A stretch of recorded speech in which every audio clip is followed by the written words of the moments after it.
Assalamualaikum warahmatullahi wabarakatuh dan salam sejahtera. Apa khabar semua? Saya harap saudara dan saudari sekalian sihat walafiat. Terlebih dahulu saya ingin memohon maaf kepada saudara dan saudari sekalian kerana dalam keadaan negara kita sedang berhadapan dengan cabaran besar menangani pandemik COVID-19, saya terpaksa tampil untuk menjelaskan kedudukan Kerajaan Perikatan Nasional dan keabsahan saya sebagai Perdana Menteri.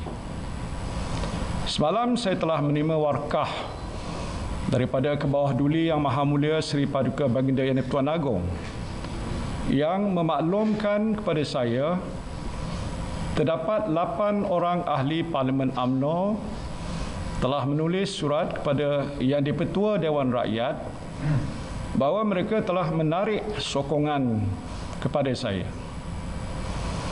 Di dalam warkah ini, Kebawah Duli Yang Maha Mulia Seri Paduka Baginda Yang di-Pertuan Agong telah memetik 2 peruntukan dalam perlembagaan persekutuan.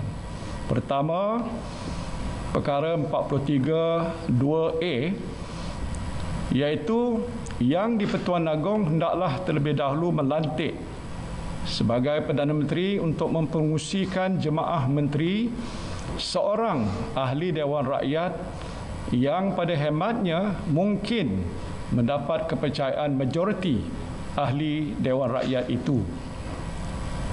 Dan kedua, perkara 43(4), iaitu jika Perdana Menteri tidak lagi mendapat kepercayaan majoriti ahli Dewan Rakyat, maka Perdana Menteri hendaklah meletakkan jawatan jemaah menteri, melainkan jika atas permintaannya Parlimen dibubarkan oleh Yang di-Pertuan Agong. Sehubungan itu, saya telah dititah menghadap oleh Kebawah Duli Yang Maha Mulia Seri Paduka Baginda Yang di-Pertuan Agong pada jam 11 pagi hari ini. Dalam majlis menghadap pagi ini, saya telah menyembah maklum kepada Kebawah Duli Yang Maha Mulia Seri Paduka Baginda Yang di-Pertuan Agong bahawa saya telah menerima sejumlah surat akuan daripada ahli-ahli Dewan Rakyat yang meyakinkan saya bahawa saya masih mempunyai kepercayaan majoriti ahli Dewan Rakyat pada masa ini. Sehubungan itu, peletakan jawatan saya di bawah perkara 43(4) Perlembagaan Persekutuan adalah tidak berbangkit. Namun saya juga sedar bahawa kedudukan saya sebagai Perdana Menteri seringkali dipersoalkan. Maka saya telah menyembah maklum kepada Kebawah Duli Yang Maha Mulia Seri Paduka Baginda Yang di-Pertuan Agong bahawa saya akan menentukan keabsahan saya sebagai Perdana Menteri di Parlimen. Suatu usul undi percaya kepada saya akan dibentangkan di Dewan Rakyat ketika Dewan Rakyat bersidang pada bulan September. Melalui cara ini, kedudukan saya sebagai Perdana Menteri dan Perikatan Nasional sebagai kerajaan yang memerintah akan dapat ditentukan mengikut lunas undang-undang dan perlembagaan. Alhamdulillah, Kebawah Duli Yang Maha Mulia Seri Paduka Baginda Yang di-Pertuan Agong telah memperkenankan cadangan saya ini. Sementara itu, jemaah menteri dan pentadbiran jentera pentadbiran kerajaan akan terus berfungsi untuk melaksanakan amanah dan tanggungjawab kepada rakyat dan negara, khususnya dalam menangani pandemik COVID-19. Saya akan memastikan program vaksinasi yang sedang berjalan pada masa ini tidak akan terganggu dan terus dilaksanakan mengikut jadual.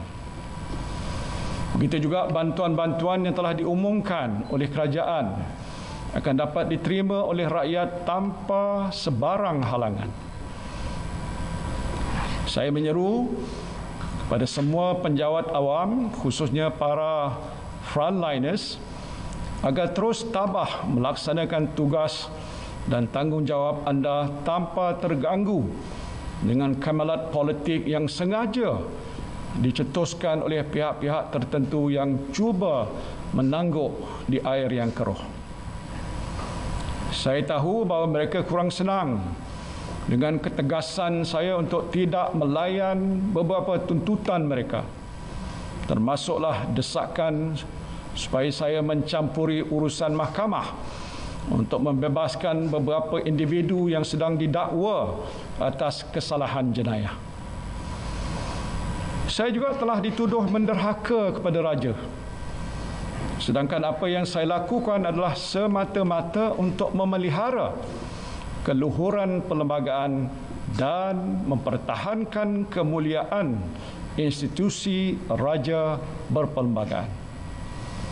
Saya tidak akan mengorbankan prinsip saya dan membelakangi sumpah jawatan saya untuk menunaikan segala kewajipan dengan jujur, menumpahkan taat setia kepada raja dan negara serta memelihara, melindungi dan mempertahankan perlembagaan.